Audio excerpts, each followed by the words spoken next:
सौभाग्यशाली तोता। बहुत समय पहले की बात है। एक छोटे से गांव के पास एक सुंदर जंगल था। उस जंगल में तरह तरह के पक्षी और जानवर रहते थे। उन्हीं पक्षियों में एक अनोखा तोता भी रहता था, जिसका नाम चिरकू था। चिरकू को लोग सौभाग्यशाली तोता के नाम से जानते थे, क्योंकि जहां भी वह जाता, वहां कोई न कोई चमत्कार हो जाता या किसी की किस्मत बदल जाती। गांव के लोग मानते थे कि अगर चिरकू उनके घर आ जाए, तो उनके जीवन में सुख और समृद्धि आ जाती है। चिरकू हमेशा खुश रहता और अपनी मधुर आवाज में गाने गाता। लोग उसे फल और अनाज खिलाते और उसकी भलाई की कामना करते थे। चिरकू भी गांव के लोगों से बहुत प्यार करता था और जहां भी जाता, खुशियां बांटता। एक दिन गांव में एक गरीब किसान, जिसका नाम रघु था, बहुत परेशान था। उसकी फसलें बर्बाद हो गई थीं और उसके पास खाने को भी कुछ नहीं था। वह दिनरात मेहनत करता, लेकिन किस्मत उसका साथ नहीं दे रही थी। एक दिन रघु ने गांव के लोगों से चिरकू के बारे में सुना और सोचा कि शायद यह सौभाग्यशाली तोता उसकी भी मदद कर सकता है। रघु ने तय किया कि वह चिरकू से मिलकर अपनी किस्मत बदलने की विनती करेगा। अगले दिन वह जंगल की ओर चल पड़ा और चिरकू को खोजने लगा। बहुत ढूंढने के बाद उसे चिरकू एक पेड़ की डाल पर बैठे हुए मिला। रघु ने बड़े ही आदर के साथ कहा।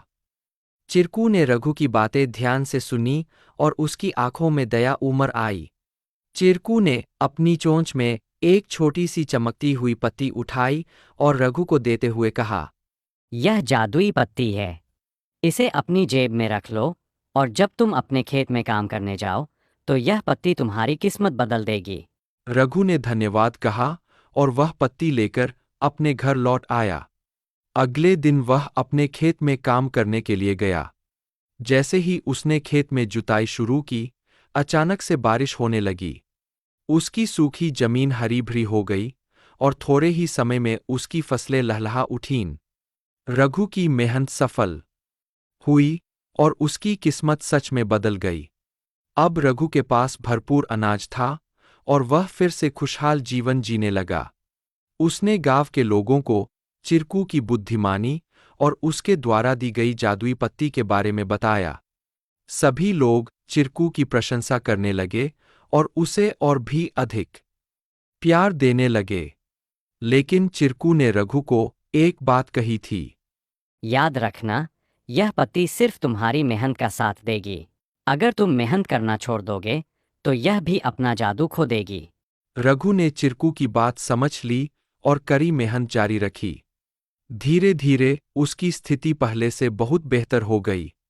वह गांव के सबसे सफल किसानों में से एक बन गया, लेकिन उसने कभी यह नहीं भूला कि उसकी सफलता में चिरकू और उसकी मेहनत का कितना बड़ा हाथ था। कहानी से सीख। इस कहानी से हमें यह सीख मिलती है कि किस्मत भी उन्हीं का साथ देती है, जो खुद मेहनत करते हैं।